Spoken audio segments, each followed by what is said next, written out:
Hola, saludos a todos. Bueno, vamos a ver cómo cambiaron los acontecimientos en aquella época, después de que el descubrimiento de América eh, diera un giro total al comercio en el mundo, ¿no? Y esta oligarquía veneciana pues tuvo que cambiar de estrategia. Esto unido al poderío que iba ostentando el Imperio Otomano, pues hizo que esta gente comenzaran a sentarse y a desplazarse por Europa y a adquirir esa costumbre que todos conocemos de casarse entre ellos, ¿no?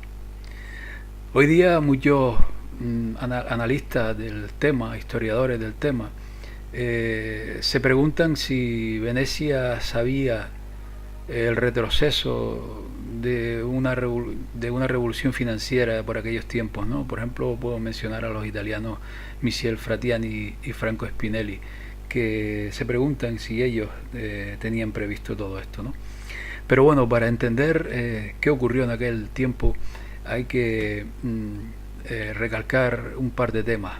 Por ejemplo, el tema de los denominados Giovanni, ¿no?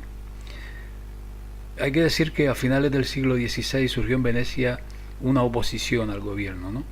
Con el objetivo de encaminar a Venecia en otra dirección. Estos fueron conocidos como Giovanni, que significa joven. Y en 1582 se rompió el poder de aquel consejo, ¿no? Y del Consejo de los Diez, ¿no? Y obligaron a la oligarquía veneciana a devolver el poder control político en el Senado, controlado ya por esta corriente denominada Giovanni, ¿no? Por la década de 1590, un tal Paolo Sarpi, un personaje brillante y con gran influencia de la época, que hablaremos un poco más adelante, era el líder reconocido, el líder intelectual reconocido de esta facción Giovanni, ¿no? Y era la opinión de Sarpi la que determinaría las políticas estratégicas de Venecia hasta años después de su muerte. A pesar del hecho de que Sarpi y sus aliados en última instancia movían a Venecia hacia una alianza estratégica y militar abierta con el norte protestante, ¿no? Las acciones de los Giovanni no tenían nada que ver con religión. El suyo era un objetivo compartido para salvar el sistema del imperio que había personificado Venecia desde hacía más de 4 siglos, ¿no? Con respecto a Paolo Sarpi, en 1613, a petición del Senado de Venecia, este monje, que pertenecía a la orden de los Servitas y llegó a pertenecer al Consejo de los Diez, escribió la historia de la Inquisición, ¿no? Y 3 años más tarde, su obra más famosa, que fue la historia del Concilio de Trento. Con estos dos escritos, emitidos en un momento en que era el principal consejero, Sarpi era el principal consejero del gobierno veneciano, Sarpi anunciaba oficialmente al mundo que la alianza de Venecia con el Vaticano estaba muerta, aunque en realidad ya todo el mundo lo sabía, ¿no? Hay que tener bien presente este tema, ¿no? Antes de esto, en 1606, Sarpi había llevado al gobierno veneciano a una confrontación abierta con Roma, con la Roma papal, por la existencia de los derechos eclesiásticos en Venecia. En el apogeo de esta crisis, el Papa Pablo V emitió una bula papal para excomulgar al Dux de Venecia, también al Senado y a todos los habitantes de Venecia. Poco después se publicó una segunda bula por separado y exproceso contra Paolo Sarpi. Además, se declaró un interdicto papal, es decir, una prohibición de asistir a actos eclesiásticos, contra todo el Estado de Venecia, que se mantuvo en vigor hasta 1609 más o menos. Cuando Venecia se negó a dar marcha atrás, Roma desplazó asesinos a sueldo a Venecia, donde atacaron a Paolo Sarpi, apuñalándolo en el cuello y en la cabeza y dándolo por muerto. Pero Sarpi se recuperó de sus heridas y desde ese suceso Venecia nunca se apartó del nuevo camino, nuevo curso que emprendería, ¿no? Otro aspecto importantísimo a tener en cuenta es el nuevo paradigma de la banca veneciana. Hay que decir que 5 años después de la toma del control por parte de la facción Giovanni, en 1582, se estableció el primer banco público en Venecia, que fue la banca de la Piazza di Rialto, a veces llamado el Banco de Venecia. A este le siguió en 1619 un segundo banco, el Banco Giro. Esta revolución bancaria fue la respuesta de la corriente o de la facción Giovanni a la amenaza que iba surgiendo por Europa al renacimiento del Estado libre, ¿no?, de las naciones soberanas. Bajo este nuevo sistema bancario, todas las prácticas usureras anteriores al 1400 de los banqueros lombardo-venecianos que ya dimos testimonio en los anteriores vídeos, pues fueron descartadas, ¿no? Pero en esencia, en lugar de que los bancos de las familias prestaran dinero al Estado, la innovación consistió en que la oligarquía financiera se hiciera cargo del Estado, ¿no? Es decir, para erradicar cualquier principio de soberanía nacional, para eliminar la idea del bien común y para hacer del Estado mismo un brazo de la oligarquía financiera. Y en esencia es el sistema financiero pues anglo-holandés, ¿no?, que veremos a continuación. Supongo que les suena este sistema, ¿no? Pues aquí está el germen de lo que hoy estamos viviendo. El Banco de Venecia y la Casa di San Giorgio no eran más que los primeros pasos hacia un nuevo paradigma de la banca, ¿no? Y sus emuladores posteriores en Ámsterdam y Londres, pues estos podrían ir mucho más lejos en la creación de una nueva forma de imperio financiero. En 1609 fue fundado el Banco de Ámsterdam, el Wissel Bank, siguiendo el modelo de las prácticas del Banco de Venecia. Más tarde, ese mismo año, fue firmado el Tratado de Amberes, por el que España reconoció oficialmente la independencia holandesa. Fue Venecia quien tuvo la distinción de ser el primer gobierno de Europa en reconocer la independencia holandesa. Y fue a Venecia a donde el primer gobierno holandés envió un embajador.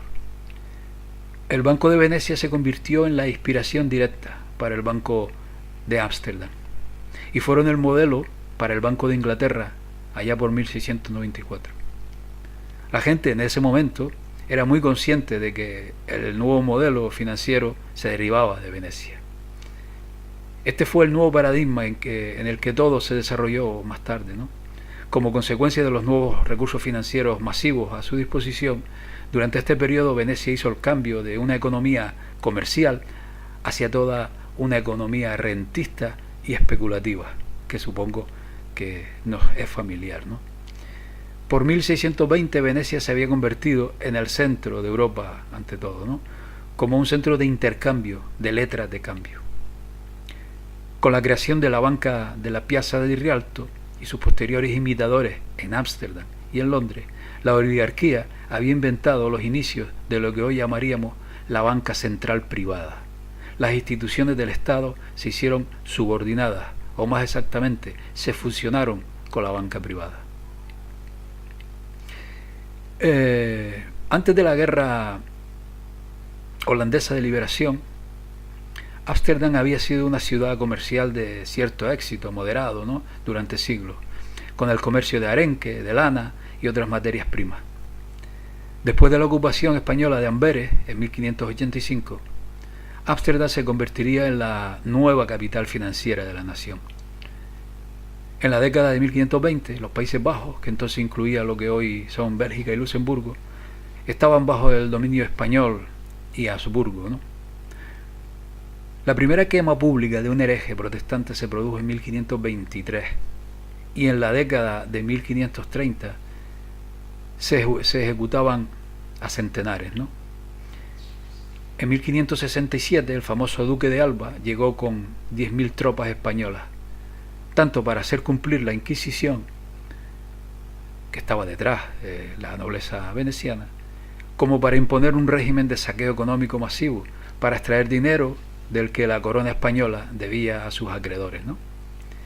Alba creó un tribunal real conocido como el Consejo de Sangre, que durante 6 años ejecutó a más de 12.000 personas.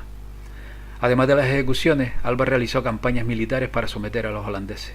En su campaña de 1572, las grandes ciudades como Malinas, Zutphen o Haarlem fueron capturadas, saqueadas y quemadas, con las poblaciones ya sea exterminadas o vejadas a través de violación y tortura. En la furia española de 1576, la primera ciudad de los Países Bajos, Amberes, fue ocupada y se sacrificaron más de 8.000 civiles con pirateos, mutilaciones, desnudos, cuerpos quemados tirados en las calles. Hubo 2 respuestas a esta carnicería. El líder holandés, Guillermo el Taciturno, condujo una guerra de liberación nacional contra el español. Sus partidarios incluyen holandeses católicos, luteranos y calvinistas, y su política era tolerancia religiosa, ¿no? Pero al mismo tiempo la población estaba siendo conducida por décadas de horrores españolas, creando un campo de reclutamiento para los calvinistas radicales.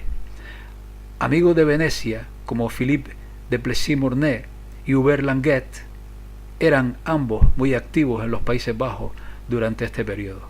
Ténganse en cuenta lo que hemos mencionado en vídeos anteriores de cómo funcionaba el espionaje y la infiltración de la nobleza veneciana.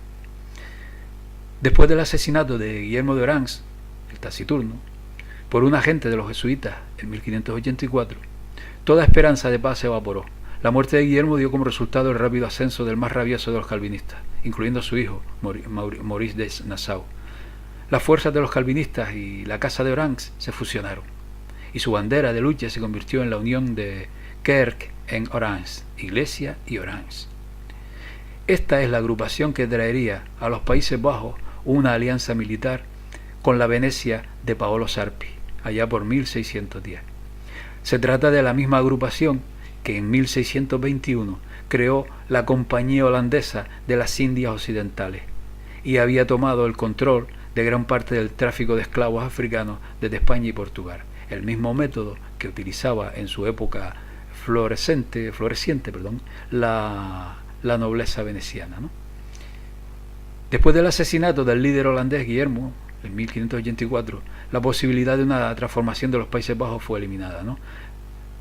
La destrucción del ejército español en Amberes y el cierre de la Anvers Bourse, la bolsa de valores, llevaron a un gran éxodo de las provincias del sur de los Países Bajos al norte, con más de 19.000 comerciantes, banqueros y especuladores de bolsa huyendo de Amberes para establecerse en Ámsterdam. En Ámsterdam, las prácticas especulativas anteriores de la bolsa estarían casadas con el nuevo modelo de banca de Venecia, para producir un nuevo capital financiero para el imperio. Los primeros frutos de este esfuerzo no se hicieron esperar con la fundación de la Compañía Holandesa de las Indias Orientales en 1602, con la creación de la Bolsa de Ámsterdam en 1608 y del Banco de Ámsterdam en 1609. Ese mismo año, el Senado de Venecia, controlado por los Giovanni, se convirtió en el primer gobierno de Europa en reconocer oficialmente la independencia holandesa de España y para el intercambio de embajadores. En pocos años, la revolución financiera en Ámsterdam pudo ser imitada en otros lugares, incluyendo la fundación de los bancos de Hamburgo y Suecia, y eventos similares en otras ciudades marítimas del norte que estaban asociadas previamente con la Liga Hanseática. El siguiente paso de Venecia para hacer este cambio irreversible al norte era iniciar una transformación similar en Inglaterra. La clave de esta operación fue el enfrentamiento veneciano con Roma durante la crisis del interdicto que dijimos antes, ¿no? Y la posterior función de Venecia en la provocación de la Guerra de los 30 años, desde 1618 a 1648. El liderazgo de Paolo Sarpi y el intento fallido de asesinarlo tuvieron el efecto de hacer de él un monje católico romano, el héroe del mundo protestante. Sarpi fue agasajado en los círculos políticos, religiosos e intelectuales en Ginebra, París, Londres, Ámsterdam y en otros lugares. Cuando las noticias sobre el interdicto papal se extendieron por Europa, el primer gobierno en defender oficialmente a Venecia fueron los estados holandeses, que ofrecieron ayuda militar. El holandés, Mauricio de Nassau, licitó personalmente sus servicios a Venecia. Desde 1610 hasta 1618 no existía un estado de guerra no declarada entre Venecia y la España de los Austrias, en el que Venecia y los Países Bajos no se encontraran en una alianza militar no oficial.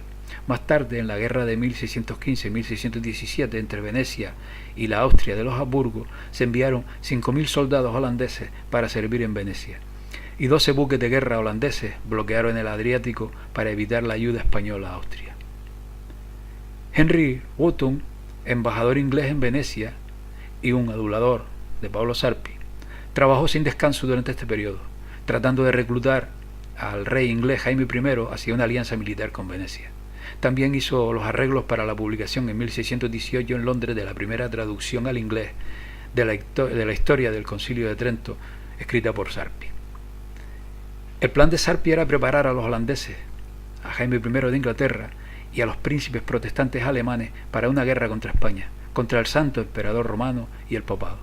El caos resultante podría entonces dar la vuelta a Francia, reavivar sus guerras religiosas después del asesinato en 1610 del rey Enrique IV.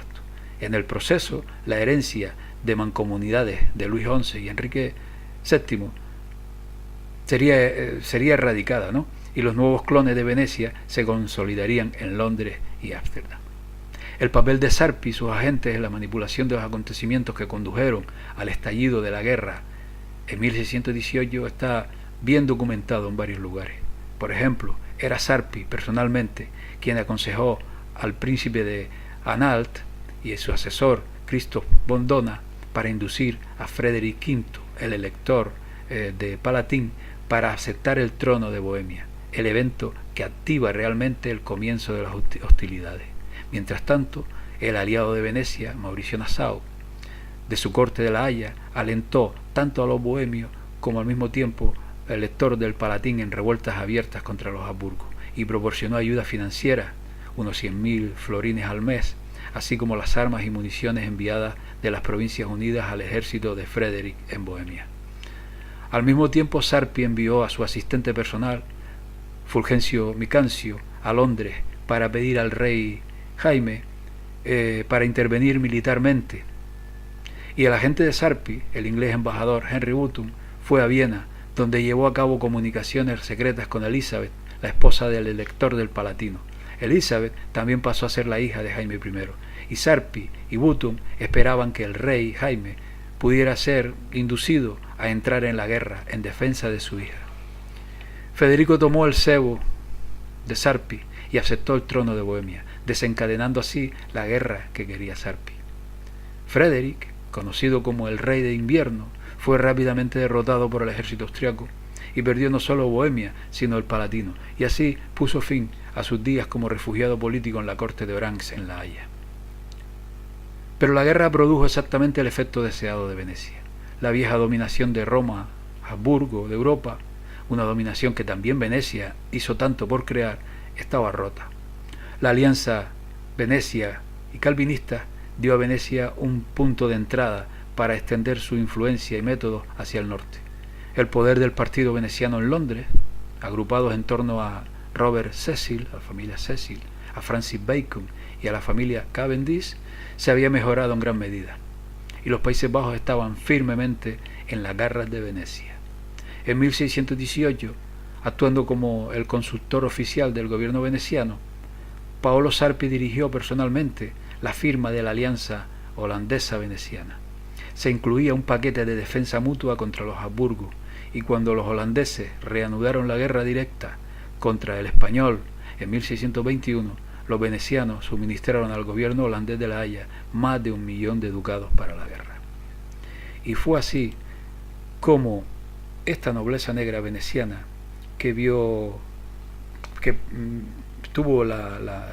predijo muy bien cómo aquel imperio iba a decaer, comenzó a desplazarse hacia el norte. Eligieron la zona de los Países Bajos, que por cierto en algunas zonas tiene cierta similitud con lo que es geográfica, con la orografía, con lo que es Venecia. Y este nuevo modelo de banca, ¿no?, que ha pervivido hasta hoy día, pues son los comienzos de prácticamente de una era moderna que podemos llamar, en la cual aún queda un segundo paso, que fue la llegada de esta nobleza negra a Londres, a Gran Bretaña, y que será el penúltimo vídeo de esta serie que abordaremos en próximos días, donde, como digo, veremos de qué manera se apropiaron de Gran Bretaña, y hasta el día de hoy son estas familias y este poder quien controla todo el mundo. Pues nada, amigos, hasta la próxima. Un saludo a todos.